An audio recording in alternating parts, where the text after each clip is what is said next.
जिंदगी हमें हारने के लाख बहाने देती है, बट कामयाबी उसी को मिलती है जिसके अंदर जीतने की जिद हो, क्योंकि इसी जिद के भरोसे you unlock what you deserve. और कामयाबी की ऐसी कहानियां हमारे आसपास हैं, but we rarely get a chance to interact with them. इसीलिए ऐसी कहानियों को आप तक पहुंचाने के लिए हम शुरू कर रहे हैं ये brand new podcast, I have a name.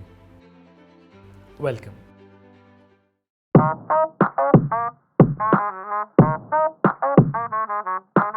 सबसे पहले वेलकम, बहुत बहुत शुक्रिया हमारे साथ इस पॉडकास्ट पे आने के लिए। सब आपके बारे में जानना चाहते हैं, प्लीज़ अपने बारे में बताइए। सर, मैं एक पंजाब की रहने वाली बठिंडा की लड़की हूँ। मैं 12 साल तक पढ़ी हूँ, 12वीं क्लास तक पढ़ी हूँ।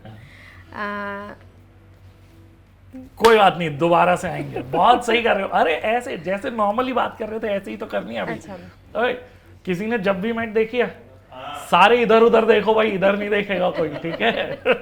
मैं पंजाब की रहने वाली बठिंडा की हूँ। मैं 12वीं क्लास तक पढ़ी हूँ।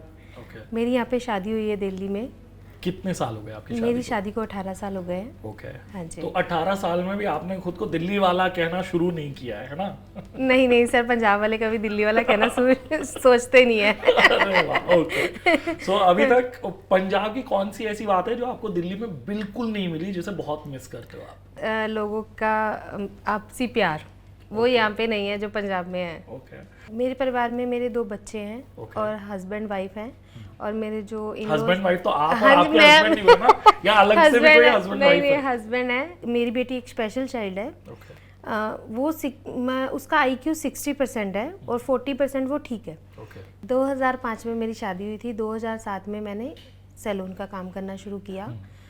मैंने 2012 तक जॉब किया। ओके। 2012 के बाद? फिर 2012 के बाद मैंने घर में बैठी। फिर थोड़ा सा, फिर एक बार फिर मैंने जॉब किया। ऐसे छोड़ के मैंने, क्योंकि कोई खास रीज़न जिसकी वजह से? बीच में क्या होता था, सैलून में टाइम नहीं मिलता था मुझे। तब तक मेरी बेटी छोटी सी थी जब मैं सैलून में काम करती थी। जैसे वो 12 साल की हुई तो मुझे लगा कि अब वो स्पेशल है तो वो उसके पापा नहीं संभाल पाते थे। तो उन्होंने बोला कि अब देखो, अब उसको इस टाइम पे मम्मी की ज़रूरत है, तो आप देख लो आपको क्या करना है। मैंने फिर उस दिन सैलून में छोड़ दिया। मैंने सैलून, जब मैंने इसको डॉक्टर के यहाँ दिखाना शुरू किया था, तब जब मैंने प्राइवेट डॉक्टर के पास जाना शुरू किया तो उस टाइम पे इतना पैसा नहीं था। वो आज एक टेस्ट बताते थे, कल एक टेस्ट। जितनी मेरे पास सोर्स थी इनकम की, जो मेरे पास पैसा था, वो मैं सारा लगा चुकी थी कुछ 2 महीनों में। उसके बाद मेरे पास कुछ नहीं था। यहाँ से आप सोचो, मेरे पास दूध लाने के भी पैसे नहीं थे। जब भी किसी से कोई हेल्प मांगती थी, कोई किसी ने हेल्प नहीं की। वैसे लगता था सारे दरवाजे बंद हो गए हैं, पता नहीं कब खुलेंगे। तो बहुत मुश्किल लगता था कि वो ये टाइम कैसे मतलब ख़त्म होगा। तो फिर मैंने एक दिन डिसीज़न लिया टीवी में ऐड देख के कि मेरे को अर्बन कंपनी में ज्वाइन करना है। मेरे को इंटरव्यू देने में बड़ा वो होता था कि मैं इंटरव्यू नहीं दे पाऊंगी, क्योंकि जब भी मैंने जॉब किया तो मैंने इंटरव्यू दिया नहीं। बिना इंटरव्यू के जान पहचान के जरिए जॉब लग जाती थी कि अच्छा काम करती है, आप मतलब मैं रख लेती हूँ ये ऐसे।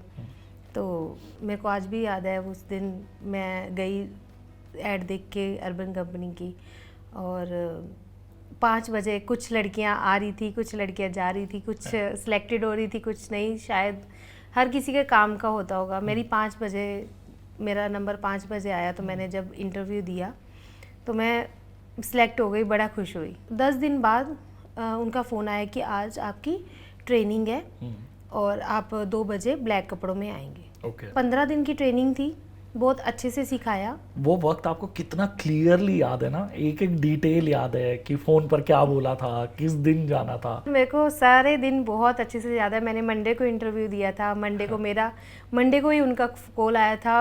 लगभग 10:30 बजे। वो टाइम को याद करती हूँ ना, तो ये टाइम देखती हूँ तो मुझे बहुत अच्छा लगता है। जैसे मैं अपनी बेटी को एम्स में दिखाती थी, अब मैं उसको अच्छे से अच्छे प्राइवेट हॉस्पिटल में दिखाती हूँ। मतलब पहले के मुकाबले आपकी अर्निंग्स बढ़ गई? अर्निंग बढ़ गई, मेहनत भी है और अर्निंग भी है। जितने भी लोग उस वक्त में हैं अभी, उन्हें आप क्या कहना चाहोगे? मैं तो यही कहूँगी कि मेहनत करोगे तो आगे बढ़ोगे ही, आपको कोई नहीं रोक सकता। अच्छे दिन आते ही आते हैं, ऐसा नहीं है कि नहीं आते हैं।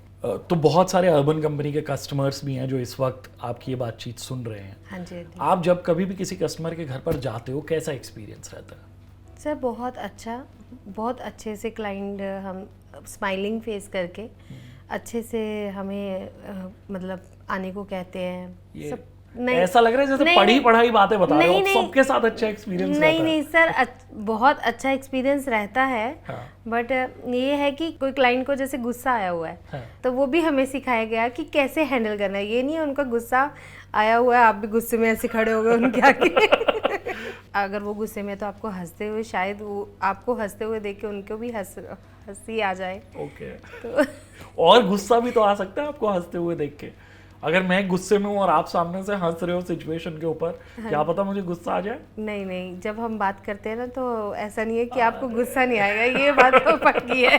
वाह, कॉन्फिडेंस। हाँ, ये अच्छा, तो जितनी भी आपने आज तक सर्विस दी है, कोई हाँ जी। ऐसा कस्टमर है जो आपको आज तक याद है कि उसका बिहेवियर ऐसा था कि आप उसे भूल ही नहीं पाए? हाँ सर, ये एक बिहेवियर तो था ऐसा।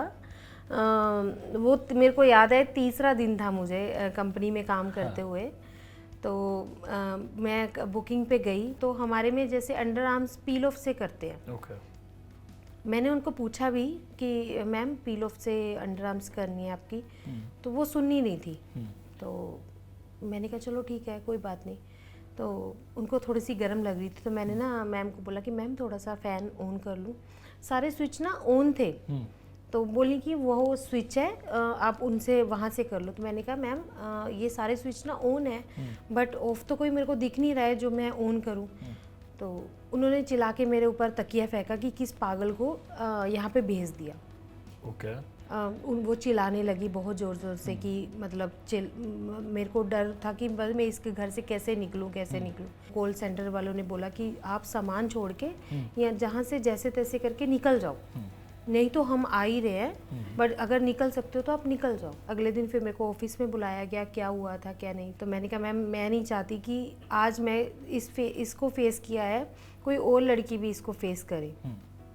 ताकि हम क्लाइंट के घर में होते हैं, वो इतनी ज़ोर ज़ोर से चिल्ला रही थी और मैं एकदम से डर गई थी। मैंने कितने दिन तक जो भी नहीं किया था कि मैंने उस टाइम का बिहेव कभी देखा ही नहीं था किसी के साथ, और मेरा भी ऐसा कोई बिहेव था ही नहीं।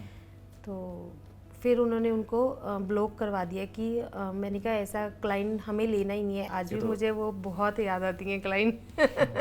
अच्छा, लोग कैसे, जितने भी अर्बन कंपनी प्रोफेशनल्स उनके घर पे आते हैं, हाँ उन्हें और ज़्यादा कंफर्टेबल फील करा सकते हैं? अगर आप कोई टिप्स देना चाहो जितने भी कस्टमर्स हैं, हाँ जी, वो क्या टिप होगी कि जब भी कोई अर्बन कंपनी प्रोफेशनल किसी के भी घर पे आए, हाँ जी, तो क्या ज़रूर करना चाहिए उन्हें, क्या ध्यान में रखना चाहिए? जो हम कर रहे हैं वो हमारा काम है, जो सामने वाला कर रहा है वो भी उनकी फील्ड है, वो भी उनके लिए काम है।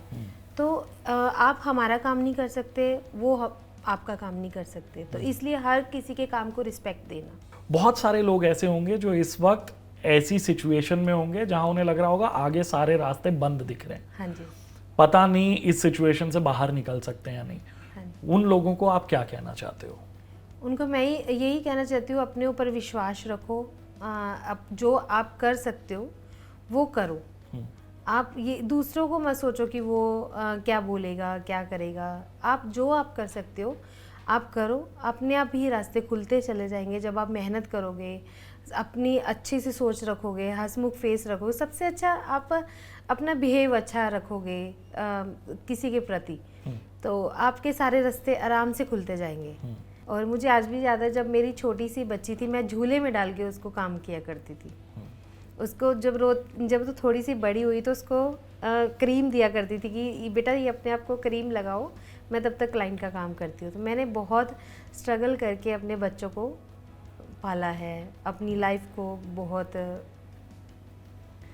मुश्किल से पाला है। तो मैं यही कहती हूँ कि डरना नहीं है, आगे बढ़ना है, उस सिचुएशन को हटाना है, आगे अच्छी वाली सिचुएशन लेके आनी है।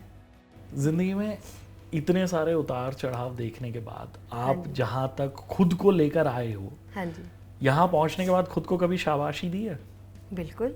पक्का बिल्कुल। याद दिलाते रहते हो कि वाकई जो मैंने अचीव किया है वो अचीव करना आसान नहीं है। मैं दिन में 1 घंटा अपने लिए देती हूँ। अपने लिए मैं सच में 1 घंटा अपने लिए बहुत अच्छे से देती हूँ। मैं दरवाज़ा बंद करके मैं अपने बच्चों को बोलती हूँ मेरे कमरे में कोई नहीं आएगा। मैं आराम से कोई भी सॉन्ग सुनती हूँ, कोई भी रिलैक्सिंग डांस भी कर लेती हूँ।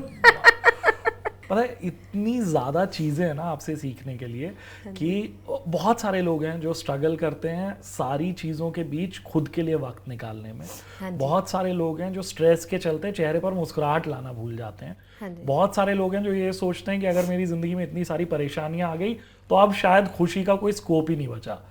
और आप एक ऐसी इंस्पिरेशन हो जो ये सारी चीज़ें होने के बावजूद अपने लिए वक्त भी मैनेज करते हो, चेहरे पर एक मुस्कुराहट रखते हो और मन के अंदर एक पॉजिटिविटी है कि जिंदगी के अंदर अच्छा हो जाएगा।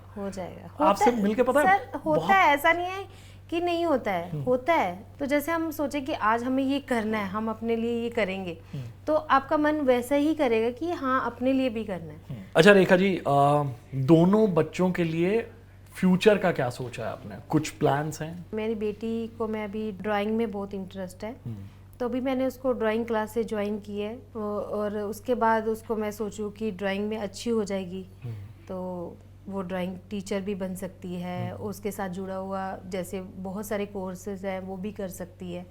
और एक मेरा बेटा है वो भी पढ़ रहा है और अच्छे एकेडमी में भी मैंने उसको डाल रखा है। जो मैंने आज से कितने साल पहले अपने हस्बैंड को बोला था, अरे उन्होंने ना भाभी ने मुझे बोला कि अरे 1 लाख रुपया एकेडमी में ट्यूशन की फीस है। मैं अपने हस्बैंड को बोलती थी अरे 1 लाख रुपया एकेडमी फीस है तो हम कभी दे पाएंगे इतनी फीस। अब मैंने अपने बच्चे को 1,33,000 रुपये पे करके मैंने अभी अपने बेटे को एकेडमी में डाला है।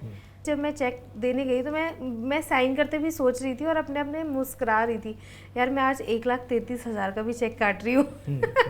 अरे ये बात जितने भी लोग खुद माता पिता हैं वो समझ पाएंगे। अपने लिए कुछ करने से खुशी मिलती है, लेकिन अपने बच्चों के सपने पूरे होते जब दिखते हैं ना तो एक अलग ही तरह की हैप्पीनेस बहुत खुशी हुई। मैंने उनको पढ़ाने की पूरी मतलब जितना भी पैसा लगता है ना तो मैं लगाती हूँ। खुद के लिए फ्यूचर प्लान्स क्या है, क्या सोचा है? खुद के लिए अच्छा घर हो, अभी भी है घर तो मेरे पास, अच्छा घर है, सब कुछ है, मतलब अच्छे से सब कुछ। लेकिन इंसान की ख्वाहिशें कभी खत्म नहीं होती। अच्छा घर है तो और अच्छा होना। मतलब अभी जो जगह पे है वो वहाँ पे नहीं लेना। मैंने अपने हस्बैंड को बोला हुआ है कि अच्छे से जगह पे अच्छा घर लेना है। मेरे पास अभी i10 गाड़ी है। तो मेरी बात हो रही थी एक दिन, तो मैंने उनको बोला अभी i10 से ना बोर हो गए हैं, मैंने ना अब मेरे को ना बड़ी गाड़ी लेने का मन है। तो मेरे को वैसे 7 सीटर पसंद है गाड़ी। तो कहते हैं 7 सीटर तो तू ले लेगी, मुझे पता है, बट तू इस गली में आएगी 7 सीटर, अभी तो तू मतलब बाहर जाने के लिए फिर तेरे को बाहर लगानी पड़ेगी। तो मैंने कहा चलो कोई बात नहीं 5 सीटर लेंगे बट बड़ी लेंगे। तो मैंने अभी गाड़ी भी सोच रखी है, लेनी है, बट वो भी मेरे को पता है कि मैं जल्दी ले लूँगी, क्योंकि मेरे को अपने ऊपर भरोसा है कि मैं ले लूँगी, क्योंकि मैंने अपनी हर ख्वाहिश पूरी की है। वी रियली होप ये जितने भी सपने हैं ना आपके, ये बहुत जल्द पूरा हो, बहुत ज़्यादा वक्त ना लगे इन्हें पूरा होने में। आप इसी पैशन के साथ, इसी हार्ड वर्क के साथ यूं ही काम करते रहो, अर्बन कंपनी आपको यूं ही सपोर्ट करता रहे, और जैसे ही आपका नया घर और 7 सीटर गाड़ी आए हम लॉन्ग ड्राइव पे भी चलेंगे और घर में चाय पीने भी आएंगे। बिल्कुल सर। बट आज हमसे बात करने के लिए थैंक यू सो मच। बहुत सारे लोग हैं जिन्होंने आज आपकी बातें सुनी, जिन्हें आपसे इंस्पिरेशन मिली, जिन्हें ऐसा लगा होगा डेफिनेटली कि अगर आपने अपनी लाइफ में सारी स्ट्रगल्स के होते हुए ये मुकाम हासिल किया है तो वो भी कर सकते हैं। उन सब की तरफ से भी थैंक यू सो मच।